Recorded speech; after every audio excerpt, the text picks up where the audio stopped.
Hello, আজকে তোমাদের সাথে আরেকটা পার্সেল ওপেনিং এর ভিডিও আমি শেয়ার করব, কিন্তু তার আগে তোমাদেরকে দেখাই এই ফুলগুলো কিনে এনেছিলাম। এটা একটা সানফ্লাওয়ার আর এই যে একটা লোটাস রয়েছে, এটা দিয়ে ঘর সাজাবো ভাবছি। আর এইটা স্ট্যান্ডের জন্য আমি একটা স্ট্যান্ড অর্ডার করেছিলাম, তো সেই স্ট্যান্ডটাই ভাবছি তোমাদের সাথে শেয়ার করি। এত বাজে নেশা হয়ে গেছে না আমার অনলাইন থেকে জিনিসগুলো কেনার, সারাটাক্ষণ শুধু জিনিস কিনতেই থাকি। আর এখন না এমন হয়েছে বিয়ের পর থেকে, মানে নিজের জন্য যত না জিনিস কিনি, হোম ডেকোর জিনিসগুলো বেশি কিনি। একটা স্ট্যান্ড আই গেস, আর লাঠি, আর এইটা স্ট্যান্ডটা।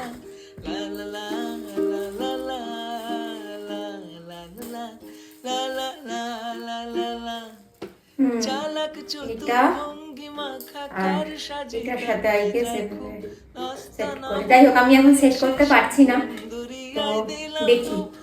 আর সেট করে নিয়ে এই ফুলটার সাথে, এই ফুলটা আমার আসলে খুব পছন্দ হয়েছে, সেট করে নিয়ে আমি তোমাদের সাথে শেয়ার করবো যে কিরকম লাগছে ফাইনাল লুকটা। আর তোমাদের কেমন লাগলো অবশ্যই জানিও। টাটা।